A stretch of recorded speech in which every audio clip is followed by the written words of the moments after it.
Felix here. And if you are a part of my community of students, you will know some of this already because I always share all of my trades live with you. But last week, well, there was a trade that went significantly against me.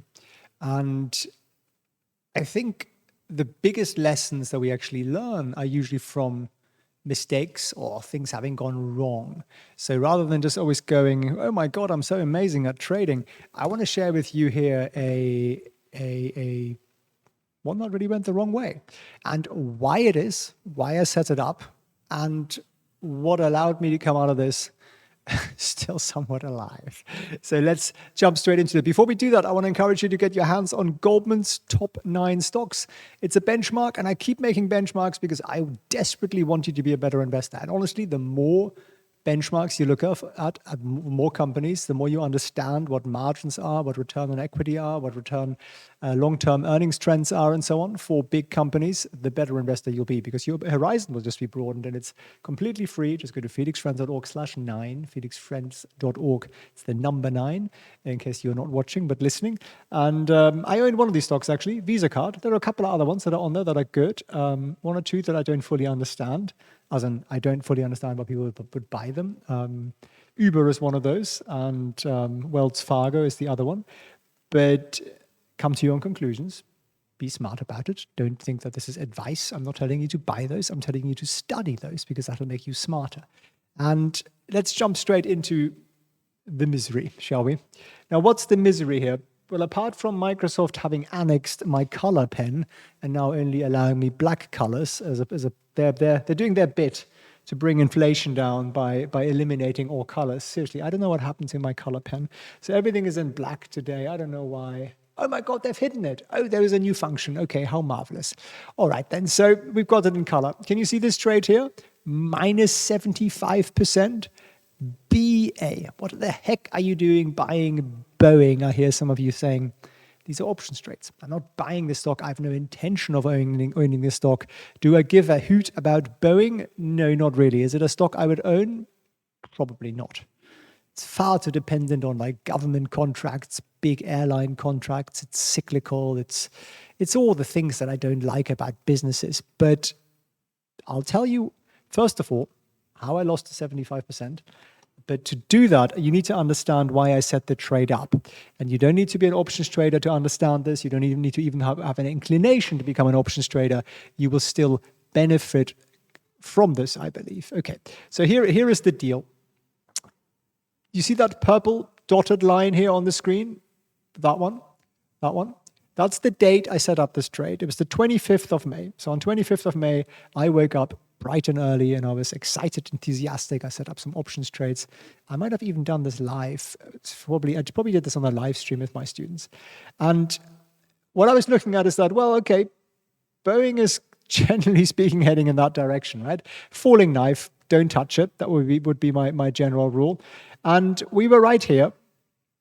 And I thought, all right, let's set up a trade that allows us to make money as long as we stay roughly below the $136 mark here there. So we were trading at the time I bought this at about 120.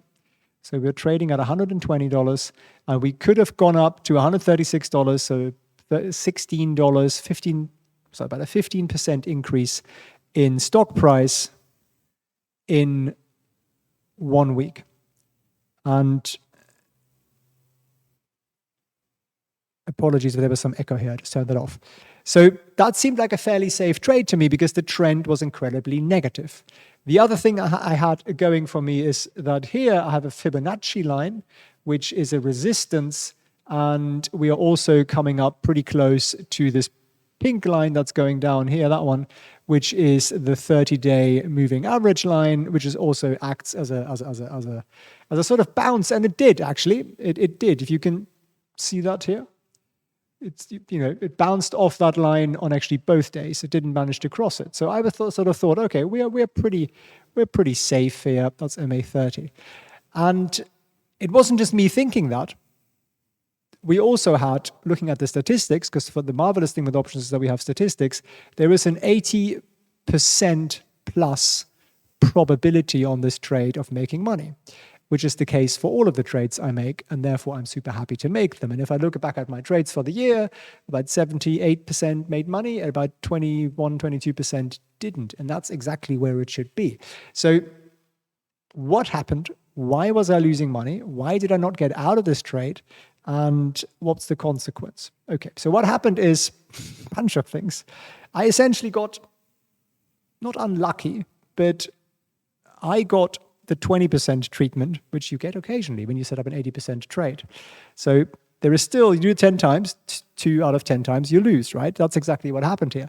And the reason for that is, one, some sort of US airline order was rumored, significant. I can't remember which airline it was. I don't particularly care.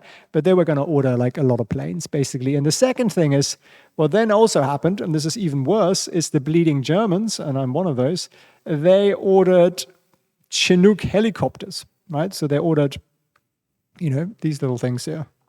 You can see artist at work, right? And that together was good news. So the stock really, really flew. And I thought, all right, it's rising. It's rising quite a lot. But a lot of the rising at the moment is macro. And then I even thought on the Thursday, which is that great big green bar here, I thought, okay, the market's going up. It's totally irrational. It's going to come down again tomorrow. Didn't really, though, did it? No, it didn't. So why didn't I close out of this trade? Well, with options and these kind of options, what helps you is volatility falling. So this little line down here is something we call historic volatility. And you generally speaking want that to be falling. And it did, in fairness. It did fall initially, which helps me. But then on the last 2 days, it spiked. And that takes away my opportunity to close out of this at a $100 loss or $200 loss. It went straight to $1,000, $1,200. So did I do something wrong here? Well, I could have just pulled the parachute on day 3. You could have done. But if you do that all the time, you also end up with a lot of trades that are losing that really shouldn't have been, because typically the 80% probability work it out. But in this case, things kind of conspired against me. It was the bloody Germans and volatility that went the wrong direction. So is this something that should scare you away from trading? No.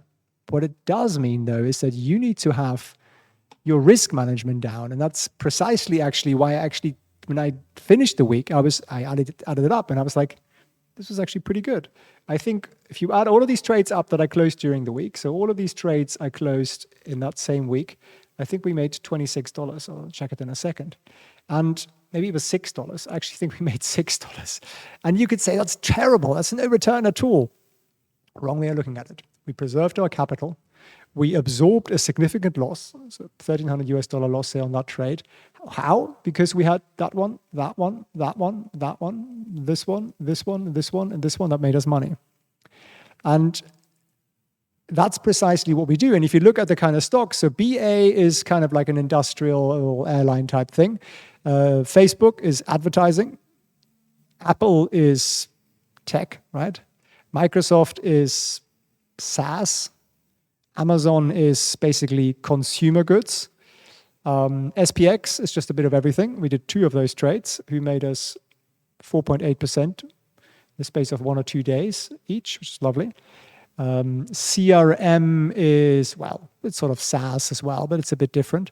And then Walmart, again, is, kind of staples, really. That's really what that is. So we are able to absorb this. Now, had I set up 10 trades in the airline, manufacturing, helicopter, components, military, whatever sector, maybe the whole thing would have rallied and I would have really been in trouble. But by spreading this and understanding the correlations between the different industries, can get away with this. I can get away with what would be, if I did it all the time, a 3,000% annualized loss, because I've also got a lot of good trades. And that's really the solution here. Look at this Walmart trade, 8% in 1 day, right? The SPX trade, that's in 1 day. This SPX trade is in, so that one's 2 days. This is in 1 day. This one was in 4 days. This was in about 7 days. This one was also in about 7 days and 7 days. So really the lesson here is not just whether you're an options trader or not. This lesson for all portfolios is diversification. And I don't mean by Tesla, NEO, Xpeng, and then you're diversified in the EV sector. No, you're not diversified at all. You need to understand correlations between stocks and between industries. And if you just buy FANG stocks, they tend to move together. You have to own some industrial company, some service company, some consumer staples, some energy company that still have amazing metrics. And there are amazing companies in all sectors, well, in most sectors. Airlines, for example, I struggle with. But there are banks also too cyclical. As we can argue about this. But by doing that, your portfolio is able to absorb the kind of shock that I had of 75% loss, right? Which I don't aim for, I don't plan for, but occasionally there will happen, and it's completely fine. And it's just part of the game. It's part of being a trader. And it's, if you see where we are, we've generated this year $11,000 in cash, and that was using on average about $14,000 cash. So if you divide this by that, you get an 83% return on cash. I'm not using any margin, it's all cash. So that's pretty good, right? I'm not too miserable about it.